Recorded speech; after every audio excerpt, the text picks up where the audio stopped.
Friends who do the nasty but don't want any commitment. An ideal situation, but how long do you think it'll last? Hey guys, my name is Luke Pelletier, and today we're covering the 2011 rom-com Friends with Benefits. Before we start, be sure to drop a like, leave a comment, and subscribe to Flicks Recap if you dig the breakdown.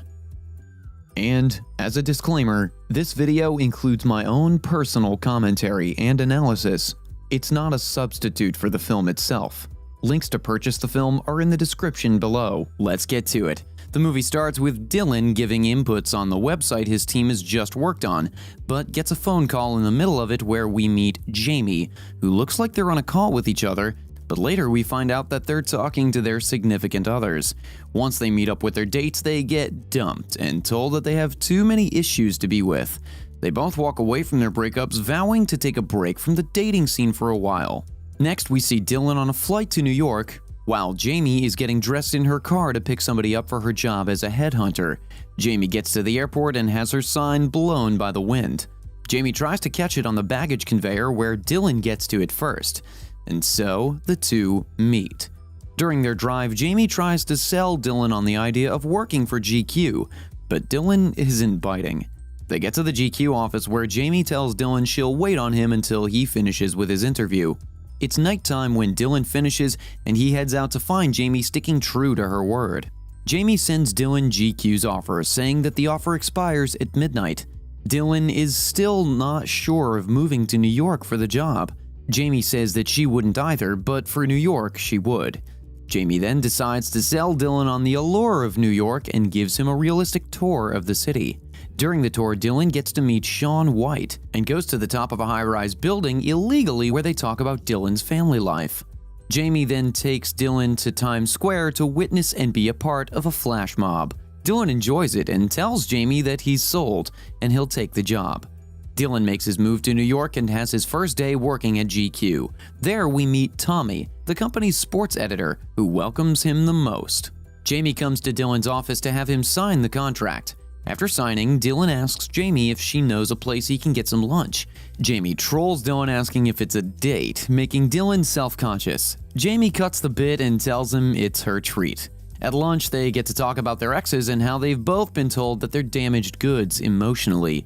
Jamie then invites Dylan to a party she's having and tells him that he should come to meet some people. At the party, the two get a bit closer and start to grow a bond as the days pass. The two have movie night, and Jamie starts showing her hopeless romantic side and starts mouthing every line of the movie they're watching. The two then get to talking about how getting together sexually should be just that and not come with emotional and romantic implications like playing tennis. Dylan shoots his shot and tells Jamie that maybe they should play tennis. Jamie thinks he's crazy at first, but Dylan calls her bluff, saying that he knows she's attracted to him, at least physically. Jamie thinks the same, and they start to list down things they find hot about each other. The two make a pact to keep things strictly physical and not cross the inevitable line of being in a relationship, and they get to it, laying down their preferences as they go, with Dylan getting first-hand tutoring on his tongue skills. The next day, Jamie comes to visit Dylan at work where they talk about what happened last night. They both agree that it was a mistake and agree to stop. And then for a straight 6 minutes, they do the complete opposite, playing tennis every chance they can get. During one of their friendship sessions, Jamie's mom, Lorna, walks in on them. The two get dressed as Lorna mentions that Jamie hasn't introduced her to her new boyfriend, to which the two deny and say that it's a friendly thing they've got going on. Dylan gets to talking with Tommy and mentions the setup that they have. Tommy says that they're headed for disaster, saying that coitus always complicates things. That night, Lorna mentions to Jamie how she didn't expect for her to be in that kind of setup. Lorna then invites Jamie to a trip for the 4th of July to make up for the times that she hasn't been the best mom. Jamie humbly accepts.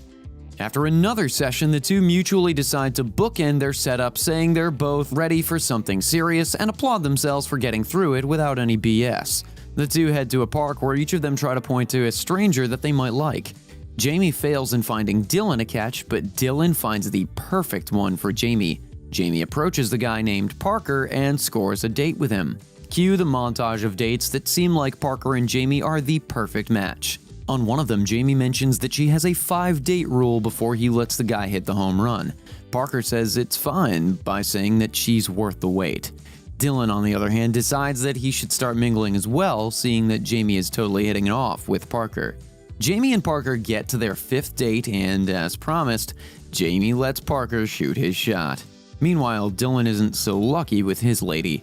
In the middle of his session, he gets a call from his sister, Annie, asking if he'll be coming home for the 4th of July, to which he confirms. The next day after her night of fun, Jamie takes a call from Dylan outside her apartment, where Jamie tells him that things with Parker are going great. And just as she's about to head back, she catches Parker sneaking out of her apartment. Parker spins the same line that Jamie's exes have given her, and needless to say, things do not end amicably. Jamie goes to Dylan's place where Dylan is packing to tell him just what happened to her and Parker. Dylan comforts Jamie and tells her to block it out, and that she should go have fun with her mother on their trip. When Jamie comes home to go on her trip with her mother, she isn't there. She has ditched Jamie yet again. Jamie sends Dylan a photo that her mother left, and Dylan decides to ask her to come with him to LA, to which she agrees. They get to LA, and Dylan introduces Jamie to Sam, his sister's son, as well as Annie, his sister. When he gets to his dad, Mr. Harper, he mistakes Jamie for another girl, revealing that he has Alzheimer's. That night, Jamie gets to talking to Annie about their dad and how Dylan was when he was young. When it's time for bed, Dylan knocks into Jamie's room saying that he thought she gave him a signal earlier by cracking her neck. Jamie says no, and that she'd rather have some emotional support since she's just been dumped. The two spend the night getting tipsy, and when things mellow out, the two share a moment that leads exactly where you'd expect. When they get done, Dylan slips out of her room with Annie, catching him in the act.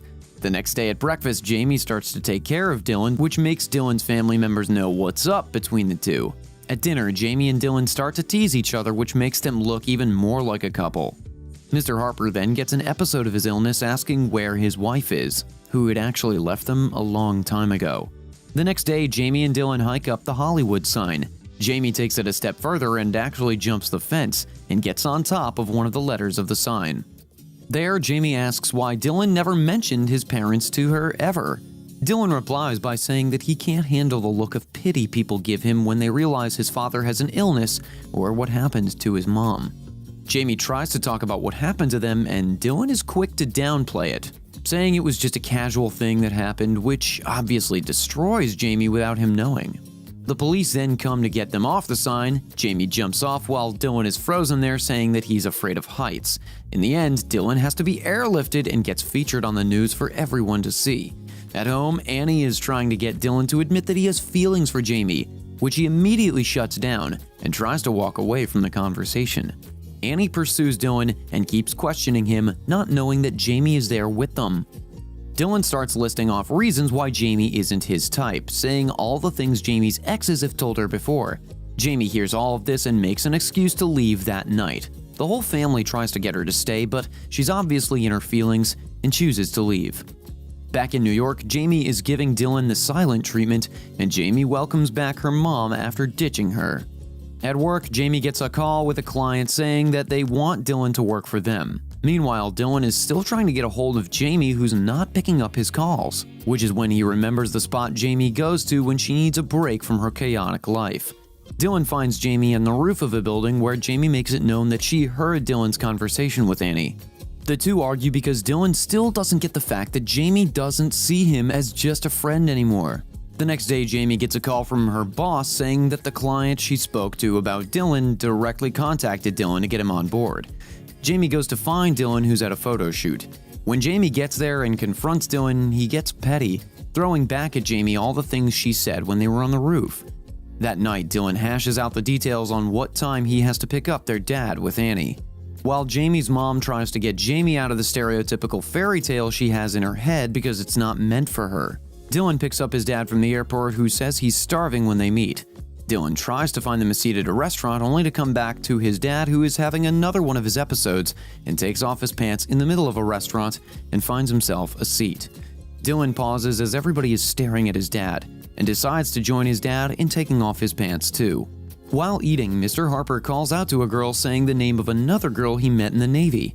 He says that she was the love of his life, but that he was too dumb to realize it then.